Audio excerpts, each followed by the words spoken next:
मलकापूर येथील ज्येष्ठ पत्रकार रमेश उमाडकर हे मुक्ताईनगर करून मलकापूरला येत असताना दसरखेड टोल नाक्यावर त्यांच्या फास्ट ट्रॅकमध्ये पैसे असताना टोलवाल्यांनी तुम्हाला ब्लॅक लिस्टमध्ये टाकले असल्यामुळे तुमच्या खात्यात पैसे नाही, तुम्हाला पेनल्टी पाडावी लागेल असे म्हणत त्यांच्याकडून पैसे उकळण्याचा प्रयत्न केलाय। विशेष म्हणजे टोल नाक्यावर त्यांना सुमारे 10 ते 15 मिनिटे टोलवाला कर्मचाऱ्यांशी समजून सांगण्यात आले। यावेळी या रस्त्यावरील ट्रॅफिक जाम झाले होते। विशेष म्हणजे वादावादी झाल्यानंतर त्यांच्या हातातील फास्ट ट्रॅकचे मशीनने यात पैसे असल्याचे कबूल करत त्यातून पैसे काढण्याचा मेसेज आला। तर फास्ट ट्रॅक मशीन मध्ये जे पैसे होते मग त्यांच्या मशीन ब्लॅक लिस्ट मध्ये चालकांच्या गाड्या का टाकत आहेत। फास्ट ट्रॅक मध्ये पैसे नसल्याचे सांगून वाहनधारकांकडून पेनल्टी भरून कॅश पेमेंट करावे लागेल असे म्हणत दंड उकळण्याचा प्रयत्न या टोल नाक्यावरील कर्मचारी करत आहेत। केंद्रीय वाहतूक मंत्री नितीन गडकरी यांनी फास्ट ट्रॅक प्रत्येक टोलवर कंपल्सरी केले आहे, जेणेकरून वाहनधारकांना सुट्या पैशाची समस्या उद्भवणार नाही, तसेच टोल नाक्यावर टोल देण्यासाठी वेळ लागणार नाही, यामुळे कोणाचीही कोंडीही होणार नाही, याकरिता ही सुविधा केलेली आहे। परंतु दसरखेड येथील सदोष मशिनरी म्हणा किंवा लोकांना जाणून पेनल्टी फाडण्याकरिता त्यांच्याकडून पैसे उकळण्याचा प्रकार सुरू असल्याचे वास्तव या निमित्ताने समोर आले आहे। MCN न्यूज मराठी करिता संदीप सावजी, मलकापूर।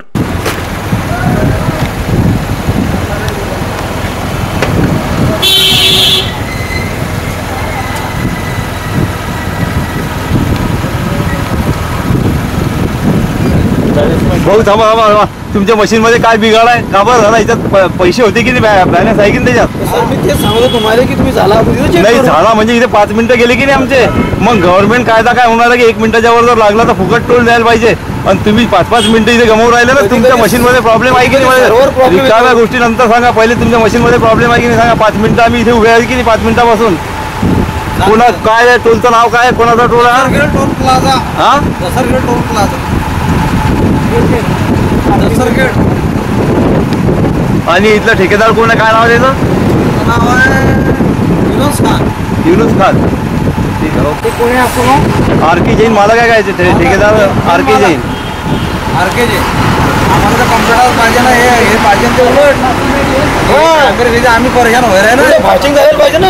लोक तपली झाली की आम्हाला बोलून राहिले की तुम्ही बोलून राहिले म्हणजे आपले BJP सरकार ते आपले पाहून घेतील पद्धतशीर। हा हे काय चालू आहे, कोणते बोर्ड लागेल आहे, कॅश लाईन कोणची आहे, मेन लाईन कोणची आहे, हे पुरं रिकॉर्डिंग करून ऋषिकेश विनोद सातव, राहणार मलकापूर।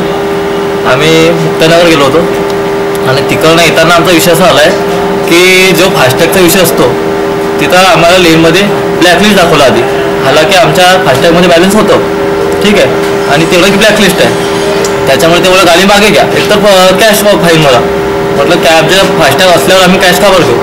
त्याच्यानंतर ते बोलले की गाडी मागे घ्या, आणि ट्रॅफिक जास्त असल्यामुळे त्यांना बोलू की जे मागे ट्रॅफिक आहे त्याच्यावर तुम्ही इथे चेक करा, कारण की बॅलन्स आहे।